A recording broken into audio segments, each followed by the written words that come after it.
It's time for another Dirt Daily, and today I'm going to put this fuel sending unit back in the tank of this 94 Land Cruiser. Put a new fuel pump on it, new filter, new little hose, plug the plug back in. This is ready to drop back in, but first let's look inside the tank, kind of see what type of scunge we're dealing with.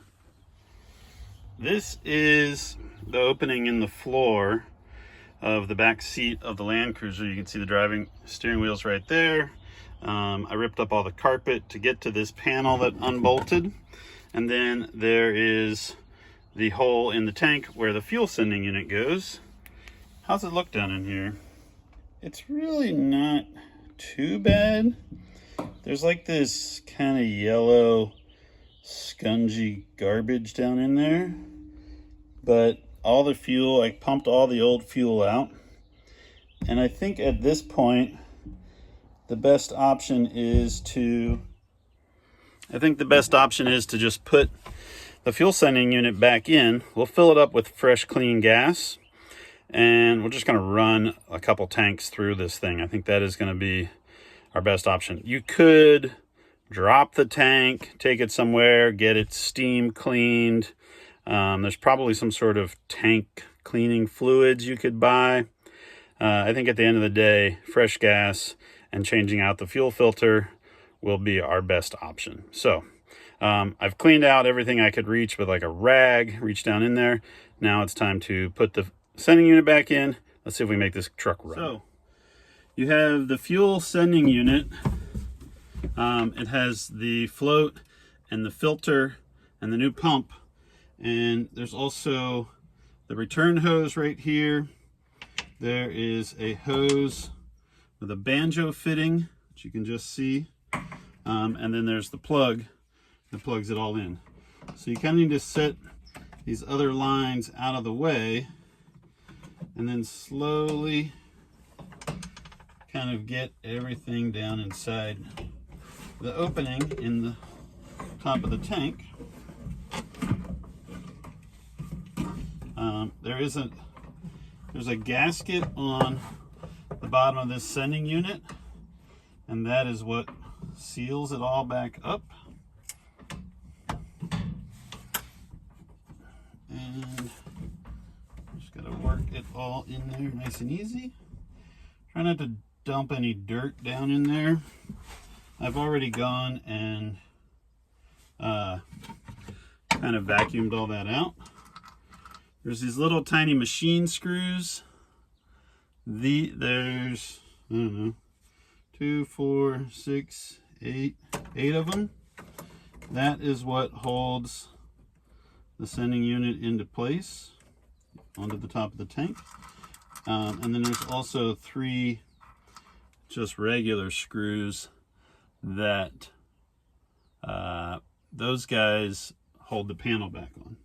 So let's get these all screwed in, and then I'll come over and I'll show you how to hook everything back up.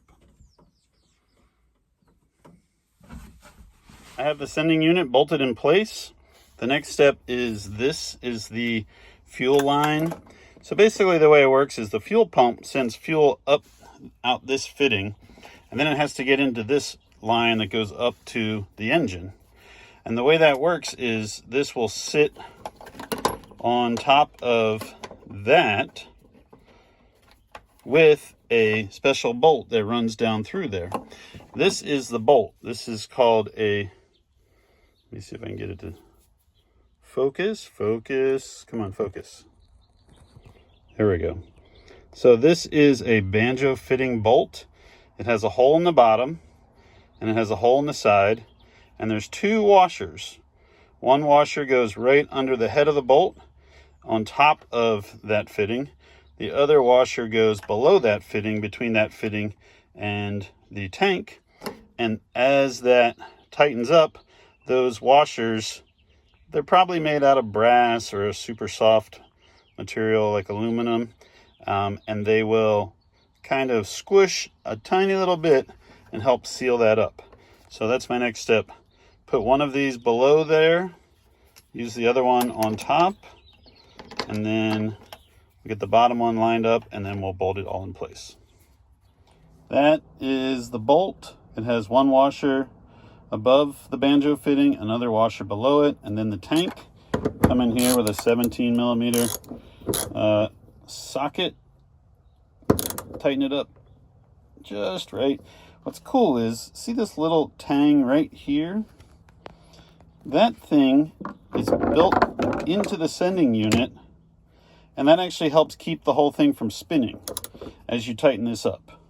That's the type of nerdy little stuff that Toyota does that is brilliant. Oh, so this is the plug for the sending unit. Notice how it has a hole here, and there's like a rubber tang right there. We're gonna drop that guy right on there. Pretty sure that's where that was. And then we'll plug this back in. So I was wrong about that plug, which brings up another little point. Check out this photo right here.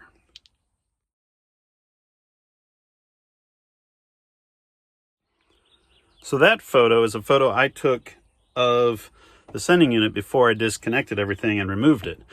And it's a really good idea to do stuff like that. We have the technology now with telephones that you can just take a picture of just about anything you're working on.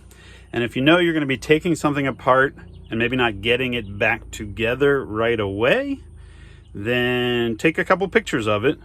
It'll help you remember which fasteners go where, which wires go where. This is pretty idiot proof, because there's really only the pressure line, which is only going to hook up to the other line, the return line, and the plug. But still, I took that photo and I was able to bolt it right back in the way it is. Here, I'll show you.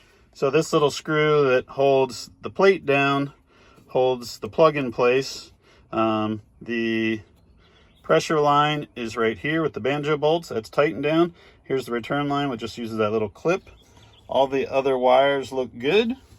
I think it is time to, I could put the cap back on and seal it up for good, but I might, no, I'm gonna do that. I'm gonna put the cap back on, seal it up for good, and then dump some fuel in this thing and see if we get fuel up at the engine.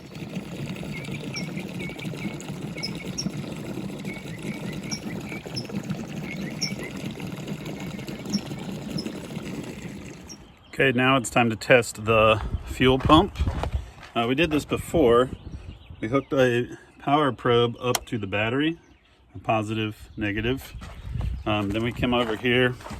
This is what a power probe looks like.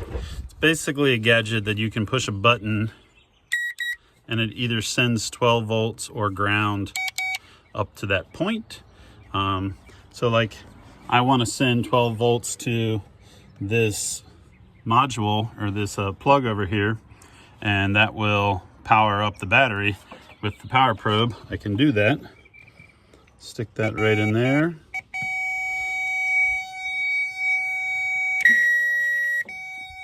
And now the best part. If you look right through the hole, through that bracket, there is a hose fitting. You can see the hose is disconnected.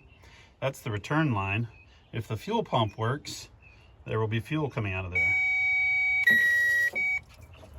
Woohoo! That's pretty cool. That means we have a new fuel pump, and the fuel pump is working when we hook it up to 12 volts. The next step, put the key in the ignition. Oh, I gotta hook that hose back up on the return line. Put the key back in the ignition and see if we can make the thing crank over. Now there's another step that you should really do, which is change the fuel filter. Everybody in my town can't get one until 3 or 4 days from now. We're gonna try and start it. Run the new gas through the old filter and see if this truck will run.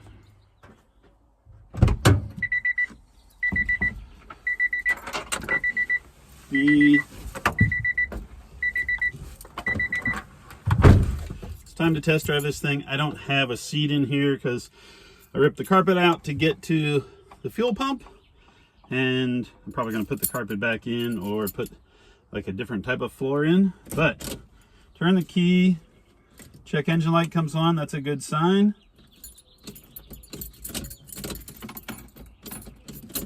Truck is not starting. Ooh, there was a module for this thing. This is the security module. Let's plug this back in. That's Toyota security system.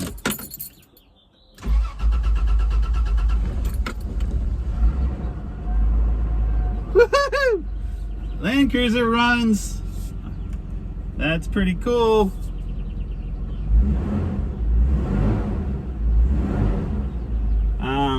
No idea if it will stop and go. Parking brake light was on. That's a good sign. How does this thing work? Oh, I guess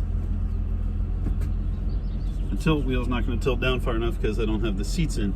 But that's a win. They put a new fuel pump in and hooked the security module back up, and we have a running, driving 94 Land Cruiser, which is great.